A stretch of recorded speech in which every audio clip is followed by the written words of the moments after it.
However इससे निकलना कैसे है? यूथ कहती है हमें सब पता है जी, इस्लाम में ये हलाल है हराम है, अब इससे निकलना कैसे, उस पर भी बात करते हैं इंशाल्लाह ताला।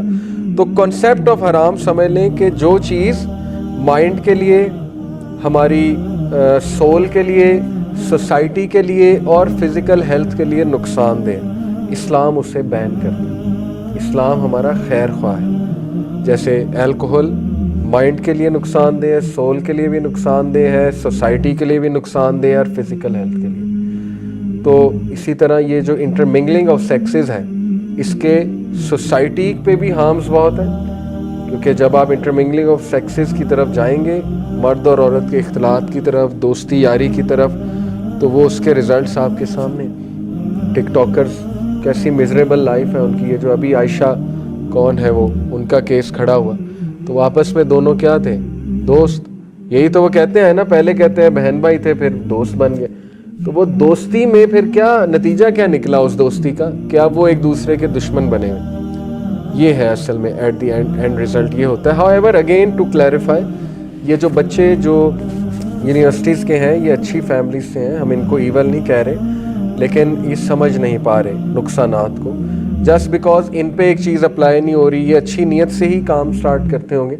इनकी नीयत ये होगी कि मैं बस दोस्ती, एक मेरी नीयत अच्छी है कि मैं अगले की मदद भी करूं या अगली की मदद करूं, लेकिन वो बात कहीं और पहुंच जाती है जिसके असरात वो नहीं देख पाते। जस्ट बिकॉज आपको एक असर नहीं नज़र आ रहा, इसका ये मतलब नहीं है कि वो चीज़ दूसरे पे अप्लाई नहीं हो रही। आपको नहीं पता कि जिससे आप दोस्ती लगाए हुए उसकी अटैचमेंट आपसे हो सकती है, आप उसे ट्रबल में डाल रहे हैं, आपकी हो सकता है ना हो।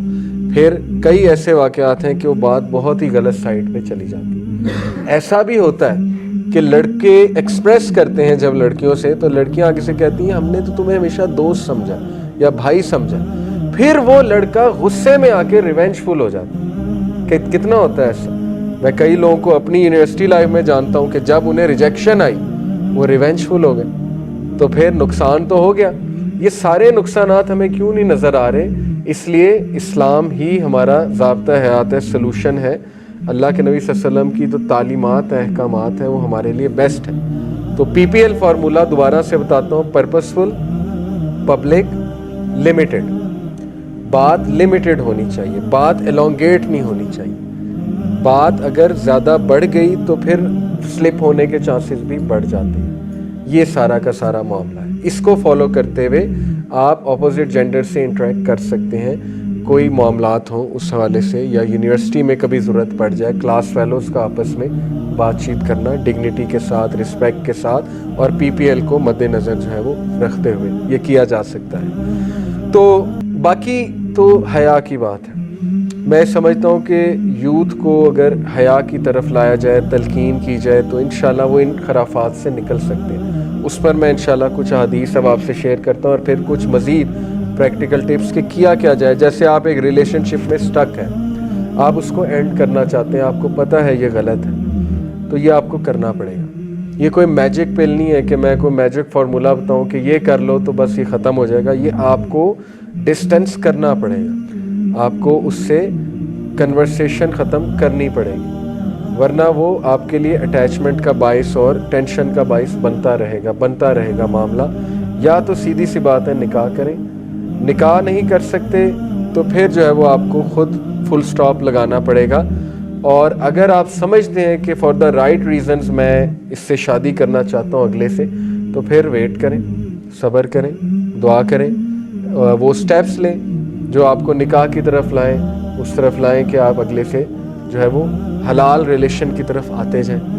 लेकिन अगर स्टेप्स भी नहीं ले सकते और आपको सिर्फ ये चाहिए, कंपनी चाहिए अगले की, तो वो हराम का, उसको इस्लाम ने बहुत सख्ती से मना फरमाया है और इसका हमें जवाब देना होगा क़यामत वाले दिन कि क्यों।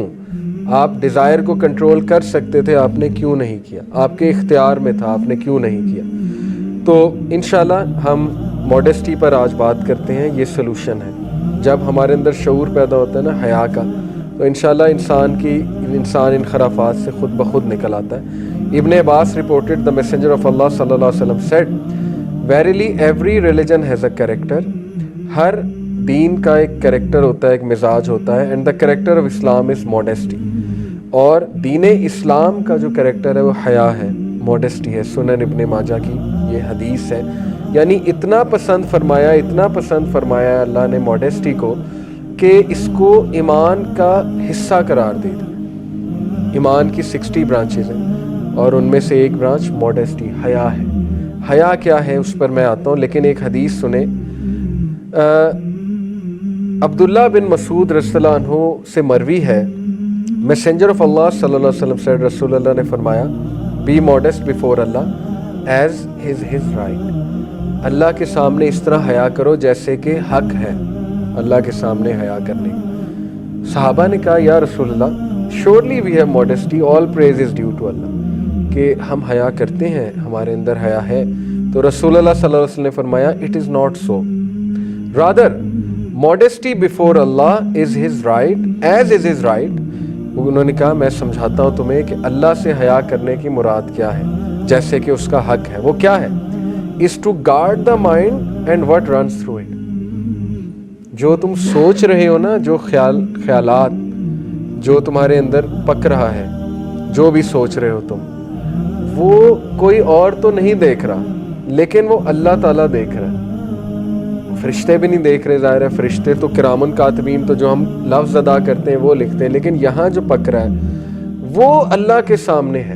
تو اللہ سے حیا کرنے کا مطلب یہ ہے کہ ان خیالات کو کنٹرول کرو، کیونکہ وہ اللہ دیکھ رہا ہے۔ Number 1 to guard the stomach and what fills it. دوسری اللہ سے حیا کیا ہے کہ جو تم اپنے پیٹ میں بھر رہے ہو اس کو دیکھو کیا بھر رہے ہو۔ ایک تو یہ کہ کھانا دیکھ کر کھاؤ، اللہ کی نعمت ہے، ٹھیک ہے۔ دوسرا یہ کہ اچھا طیب کھانا کھاؤ۔ تیسرا یہ کہ رزق حلال لو، حرام تو نہیں بھر رہے اپنے پیٹ میں۔ تو اللہ سے حیا کرو، اللہ کے حدود جو ہیں اس کو نہ بریک کرو۔ Number 3 and to reflect upon death and trials. اور اللہ سے حیا کرنے کا ایک مطلب یہ ہے کہ آپ موت اور جو زندگی کے ٹیسٹ اور ٹرائلز ہیں ان کے بارے میں سوچیں۔ Whoever desires the hereafter, let him abandon the embellishment of worldly life. Whoever does so has been modest before Allah as is his right۔ جو یہ سارے کام کرتا ہے، کیا دنیا کی لذتوں سے دور ہو جاؤ اور آخرت کی لذتوں پہ نظر رکھو، آخرت کو کنسرن بنا لو۔ جیسے اسکالرز ایک سلوشن یوتھ کو دیتے ہیں نا کہ جب تمہیں کوئی چیز بڑی اٹریکٹ کرے، خیالات آئے، تو حور العین کو ذہن میں لاؤ۔ یہ بالکل ایک سلوشن ہے۔ اور کئی ایسے نوجوان، ایک بڑا مشہور نوجوان کا قصہ بھی ہے کہ ویسٹ میں تھا وہ، اور اس پہ رہا ہی نہیں گیا۔ ظاہر ہے ویسٹ میں، مغرب میں بڑے فتنے ہوتے ہیں، دیکھنا نظر پڑ جاتی تھی خواتین پہ، یہ وہ، تو وہ زنا کی طرف جا رہا تھا، اللہ معاف کرے، یعنی اس کے دل میں آ رہا تھا کہ بس میں کچھ کر جاؤں، اس حد تک وہ بگاڑ کی طرف جو ہے وہ جا رہا تھا۔ تو لیکن اس نے کیا کیا کہ سورہ رحمان سن رہا تھا، وہ یہ پورا واقعہ ہے، اور سورہ رحمان وہ بہت سنتا تھا، تو اس میں حور العین کا ذکر آیا۔ اور انفیکٹ اللہ نے کہا کہ جو اپنے رب کے سامنے کھڑے ہونے سے ڈر گیا، یہ سورہ رحمان کی آیا، اس کے لیے 2 باغات ہیں۔ یہ سورہ رحمان میں اللہ تعالیٰ نے ایک بشارت دی، تو وہ 2 باغات ہیں۔ ظاہر ہے اتنا زبردست جنت تو امیجن بھی نہیں کی جا سکتی، اور پھر حور العین کا بھی تذکرہ۔ تو وہ کہتا ہے اس آیت نے مجھے بچا لیا کہ جو اپنے رب کے سامنے کھڑے ہونے سے ڈر گیا اس کے لیے 2 باغات ہیں جنت کے، تو دیٹ سیوڈ ہم۔ اس لیے سلوشن یہ ہے یوتھ کے لیے کہ قرآن سے کسی نہ کسی طرح اٹیچ رہیں، کسی نہ کسی طرح۔ ہو سکتا ہے قرآن آپ کو کبھی کوئی میسج دے دے اور آپ بچ جائیں۔ کئی لوگ کو میں نے ایسے دیکھا ہے کہ وہ کچھ کرنے جا رہے ہوتے ہیں، لیکن کوئی نہ کوئی اٹیچمنٹ ان کی قرآن سے یا دین سے یا دینی لوگوں سے ہوتی ہے، اور اللہ انہیں کچھ میسج دے دیتا ہے اور وہ بچ جاتے ہیں۔ لیکن ایک بندہ جس نے اپنے آپ کو ٹوٹلی خواہشات کے حوالے کیا ہوا، اور نہ اس کی زندگی میں کوئی قرآن ہے کسی بھی طرح سے، نہ کوئی اچھا دوست ہے، نہ کوئی اچھی چیز ہے، وہ پھر یہ شکایت نہ کرے کہ میں کیوں پھسل گیا، میں کیوں گر گیا۔ تو قرآن کو آپ اپنی زندگی میں بہت ایزیلی لا سکتے ہیں، ڈرائیونگ کرتے ہوئے قرآن کا ترجمہ سنا کریں۔ میرے ایک دوست ہیں، وہ ویسٹ میں رہتے ہیں، انگلینڈ میں، تو ماشاءاللہ آپ کو پتہ ہے پچھلے دنوں نے مجھے بتایا میں نے سارا قرآن سن لیا۔ تو میں بڑا حیران ہوا کہ ٹائم کہاں سے ملا۔ اس نے کہا ڈرائیونگ کرتے ہیں، اس کا 45 منٹ کا سفر، گھنٹے کا سفر، ٹرانسلیشن سن لی ساری 1 سال کے اندر قرآن کی۔ دیکھیں کتنا زبردست یوٹیلائز کیا اس نے اپنے ٹائم. تو ہمارے پاس بڑا ٹائم ہوتا ہے لیکن ظاہر ہے کہ ہم وہ اس طرف توجہ نہیں دیتے. تو کسی نہ کسی شکل میں قرآن سے اٹیچ رہیں, قرآن آپ کو بچا لے گا انشاءاللہ تعالیٰ, نکال لے گا اس چیز سے, ایسا نہیں ہو سکتا.